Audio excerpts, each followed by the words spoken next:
so 430s then. Fantastic cars, brilliant cars, came out, what, 2005, 2010, and then the Scuderia arrived, about 2007. So you've got no carpets, you've got no stereo, you've got carbon bits, you've got lots of lightweight stuff, as well as the carbon air boxes. You've got the beautiful carbon plenum chambers that only come on the Scuderia. Horsepower up to just over 500 now, so it's got all the ingredients. It's got a few more trick bits, the e-diffs and what have you. So I think until you've driven one of these and been in one of these, and we'll take it out in a minute, these are just a whole new experience. They're so much more aggressive than the normal road cars. The reason people love them is the new cars don't quite give that experience. The new cars with the more linear gearboxes aren't quite. These are bang, bang, bang. You know something's happening. You get out thinking, yeah, I've driven that car. And that's why these are so special and so sought after. So this particular car we've known since new. It's a UK supplied car with 6,500 miles on the clock. So it's tight as a drum. It's in beautiful condition. I think the back of these are spectacular. They redesigned the back, so you've got the Scuderia Challenge rear grille. The exhausts on these are just brilliant. I think they're great. They just look so cool.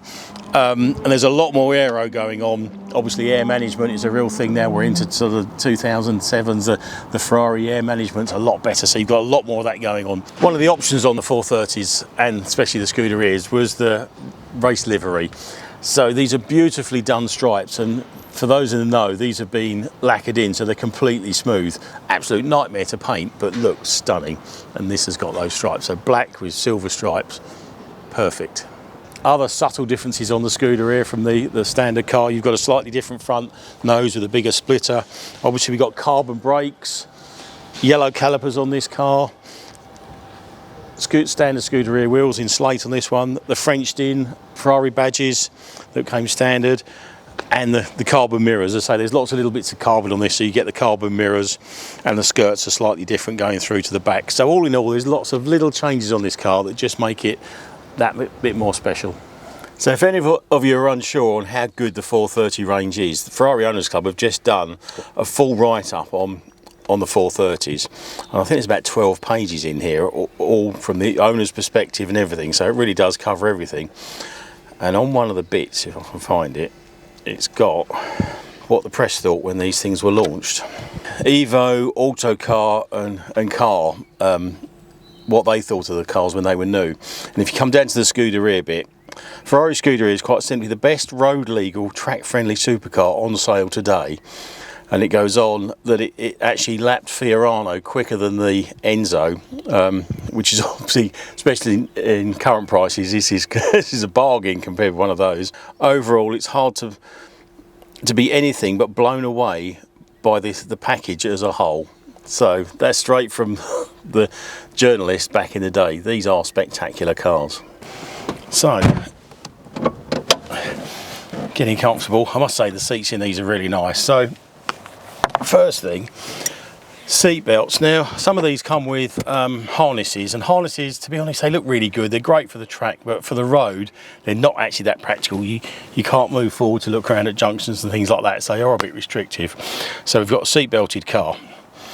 So ignition on, beep beep, out of gear, wait for the check light to come on. Something that you always need to do on these, wait for the engine check light to come on, so all your electrics are sorted themselves out before you hit the go button. So we hit the go button, take out auto, go into manual, and off we go. These, you know what's going on. I think that's what people like about these. It's an event. You're involved in this car. It's an event when you go out in it. You come back smiling. Obviously you've got all the noise and everything and the Manatinos, so we're just coming out onto the road slowly. One of the other things that we've just gone through our yard, these do suffer with the rose joint ball joint suspension, and you can hear our yard's the kiss of death. If they're knocking, they're knocking out, but this is good. As I say, this is a 6,500 mile car, and it feels like a 6,500 mile car. So we're just letting things warm up gently. So we've got no stereo in this. That was an option. To be honest, you don't really need one. Who needs a stereo? Some people have got the later cars and the 16M with the sort of iPad stereo, the iPhone one, and it's not that brilliant. So you're almost better off without it. Just coming bypass. So we're just in normal mode here, just letting things warm up.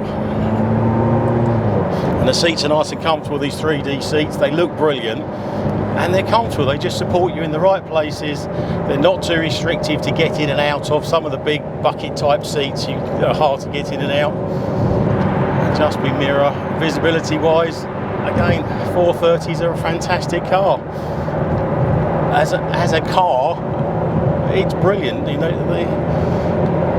we sort of get carried away with all these cars that are super duper, but it does have to function as a car. You do need heaters that work, you need air conditioning that works, you need seats that are comfortable if you're going to do any sort of trips. And whilst these are firm, they're not super firm. It's not uncomfortably firm.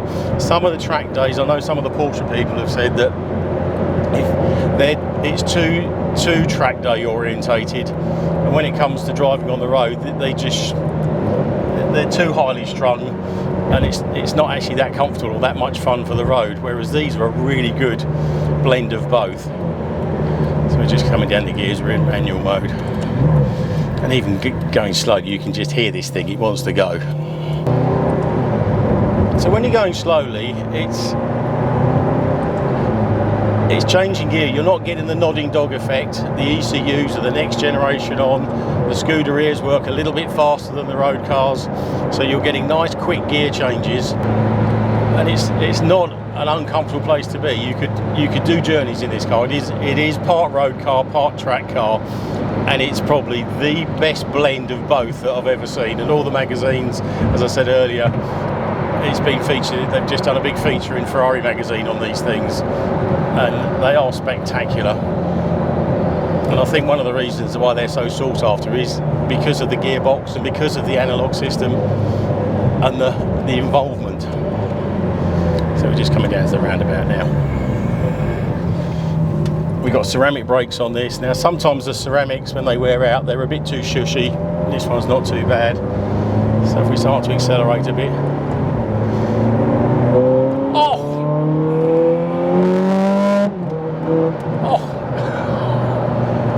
Never get bored of that, would you?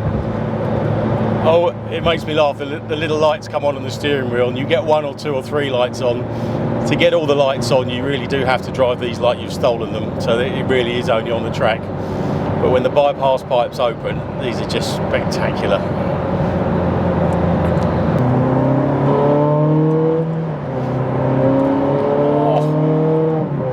Sound effect, you don't need a stereo in this car, trust me, the sound effects on these are spectacular.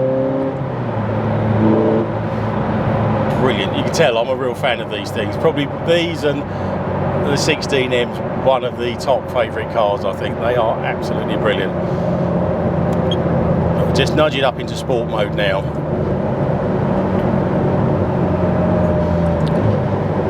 See if I can demonstrate just maybe a couple of gear changes down here.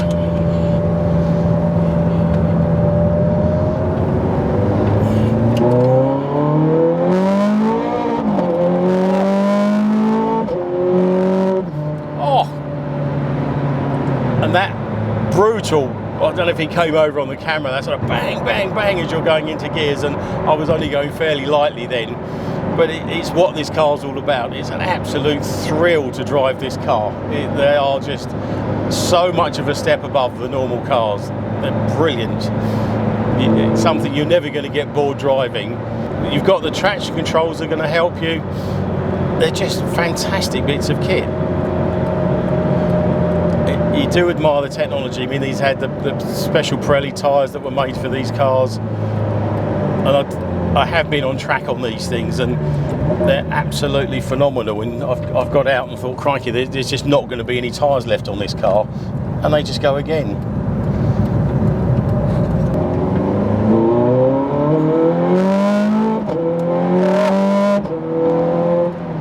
That, yeah, I mean, that's me not even going too hard in. That was just 2 gear changes.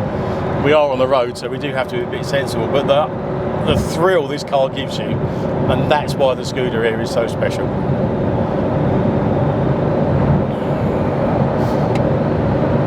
I think cars on the market, I think we've known this car for a long time now. We knew the first owner.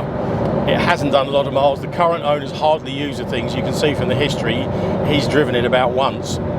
He's had other cars, so it's time for it to go. So I think it is quite a unique opportunity to get a real, what I'd call, top of the tree car, a UK delivered car with 6,500 miles on the clock that is tight as a drum and is just about as good as it gets in Scuderia land. It's done enough miles to sort of run it in a bit, but everyone wants a low mileage car, and it does show. There's no knocks, bangs, clonks, because these ones do show it up, because you've got no carpets or anything.